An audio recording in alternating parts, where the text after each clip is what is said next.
Hey guys, how's it going? This is Natnator, and welcome back to your weekly dose of creepypasta. Now, this story was submitted a while ago by a fan and author over on Our No Sleep by the name of Lighthouse Horror. You can find their link in the description below.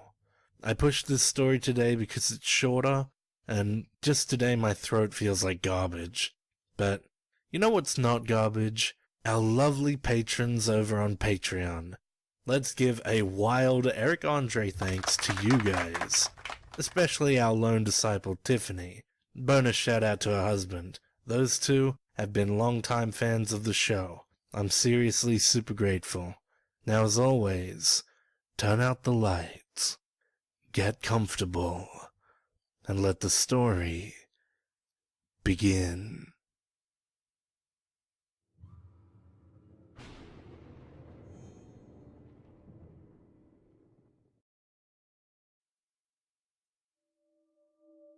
My eyes opened quickly as I heard the whisper.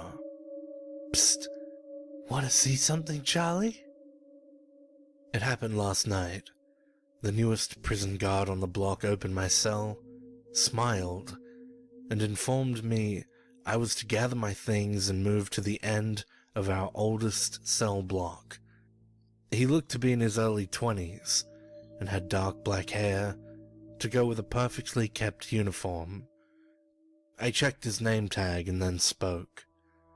Look, Lou. Seems you're new around here. I've been in this cell going on 10 years. He held his grin. Don't worry. You'll like it where I'm taking you, he said. I checked the clock in the prison. 8 p.m. It was late, and I was betting this was some type of rookie mistake. But what the hell was I supposed to do? He was a guard, this was his world. I figured there wasn't much point in arguing. Son of a bitch had a strange kind of smile. I didn't need to make any more enemies around here. I gathered my things and headed over to my new home. At least for tonight. Lou closed the bars behind me. Sweet dreams, Charlie, he said, whistling to himself and walking out of sight. I was alone now. There wasn't another inmate for 6 or 7 spots in either direction, though it seemed odd that I was put all by myself. I wasn't complaining. A night of peace and quiet would be nice for once. After I'd arranged the little possessions I had around my new cell, I kissed the picture of my daughter Addison and read from the Bible like I did every night. I looked down at the page. Hebrews chapter 8, verse 12.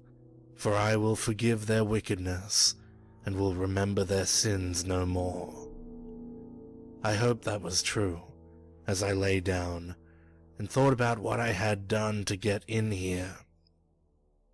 I have my doubts. The overhead lights to the cell block turned out for the night, and I must have drifted off to sleep. My eyes opened quickly as I heard the whisper. Charlie. At first, I thought I imagined it. Psst. Want to see something, Charlie? This time, I recognized the voice as Lou, the new guard. What the hell did he want now? I lifted my head and put my feet on the concrete floor of the prison. As I looked through the bars of my cell, I couldn't believe what I saw. And I doubt you will either. Lou was nowhere to be seen. Though my cell and the bars were still intact, I now stared out into the scene of what looked like a carnival from a different time. What the fuck? I had to be dreaming. As I stepped closer toward the bars, I saw hundreds of people dressed in old Victorian clothing. I was even dressed like that, I realized, looking down at my own arms, which were now draped in some type of long black coat with silver buttons running along the cuffs. I watched as the people paid no attention, starting to take their seats around a circular stage. A bright red curtain could be seen swaying gently as everyone in sight grew quiet. The lights dimmed completely now, and I stared out of the steel bars into complete blackness. Then I heard the distinct thump of a spotlight as it brightened the old wooden stage. A moment or two passed while a feeling of imminent dread came over me. Then, without warning, a gloved hand popped out through the curtain and began to wave at the crowd. The children giggled and smiled as they eagerly awaited the show. Okay, enough of this shit. I grabbed hold of the bars and started to yell as loudly as I could. God! God! My yelling stopped as I saw the crowd turn their faces towards me in unison. Their blank eyes stared at me with a deep malevolence. I moved back in my cell until I felt the hard wall against me. Their faces returned to normal as they looked back to the stage. The curtain slowly opened to reveal a tall clown in an old-fashioned costume, standing perfectly still at center stage. His hand suddenly moved in a blur as he pulled out a dead rabbit from his hat. Its rotting corpse sat limply in his hands. The crowd roared with laughter as the clown feigned embarrassment. Then, another spotlight brightened a different part of the stage. A rectangular wooden box, about 4 feet tall, could now be seen. The clown began to cartwheel over, and then leaned up against it. I watched as 2 children from the audience walked through the seats and made a line in front of the wooden box. The clown smiled as the 2 children stepped inside. Then the curtain closed in front of them. When he pulled it open, the 2 children were gone. The audience now roared with laughter. One by one, each child in attendance walked up onto the stage. In groups of 2, they were led into the box. The curtain would close, and upon its opening, the young children would be gone. Each time this magic trick was done, I could hear the crowd roar louder. They were almost convulsing in their seats as I watched the last child step into the box and vanish. The clown jokingly scanned the audience, making sure there were no children left. Then, all at once, the crowd grew silent. I watched as hundreds of parents stood together and walked wordlessly out from their seats and into the darkness without their children.